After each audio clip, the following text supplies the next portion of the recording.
Lipi tak pakai helikopter.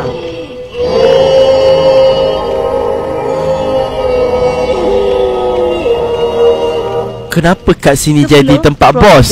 Patrick J guys 9 at Gmail *** C ***. Oh, terima kasih kan beri donation RM10. Terima kasih. Oh, okay, tempat bos. Kepala otak dia. Kenapa kau bagi aku yang 5 kali 30 tu? Kepala otak ni siapa buat workout macam tu, siot? Tak, kau kenapa?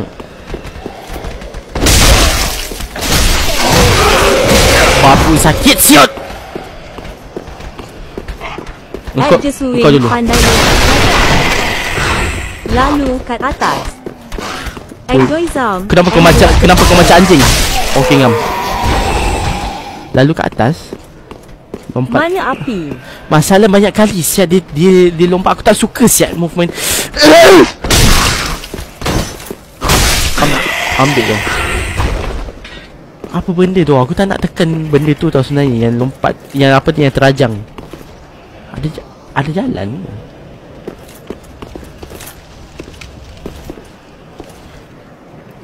Atas ada apa? Sekejap, naik atas sekejap. Kat sini ada kawan. Kawan?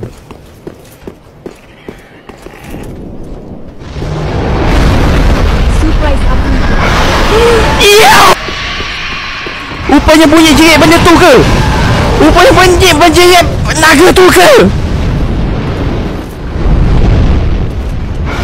Siapa pula ni? Siapa pula? Jangan kau kawan.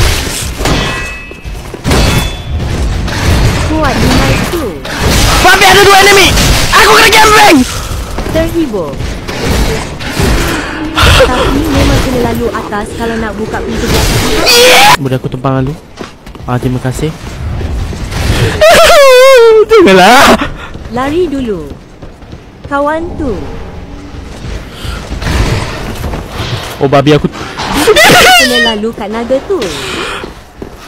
What the fuck? Kenapa kau sembah naga tu? Aku tak tahu aku jalan mana. Bitch! Help! Yo, aku lalu mana?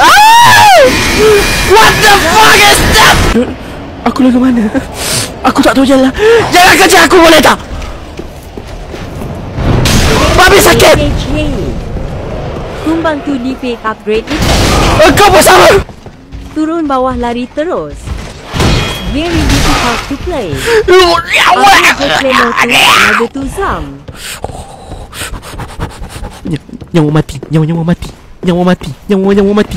Babi aku dengar bunyi. Aku dengar ni. Kau banyak siap benda ni. Okey, bonfire kat atas. Bodoh dia tunggu. Planut. Babi. Naik atas G-Bank. Kepala otak kau dia tunggu. Nyawa aku dah tinggal sikit. Kau kenapa?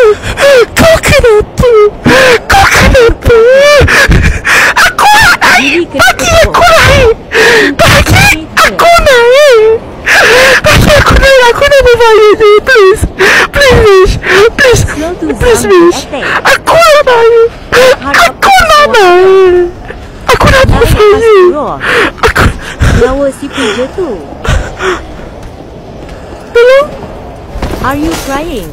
Ada kata-kata terakhir. Babi ada ul. Jaga Zam nanti naik tangga.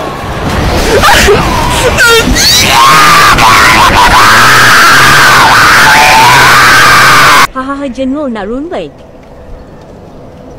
H.A.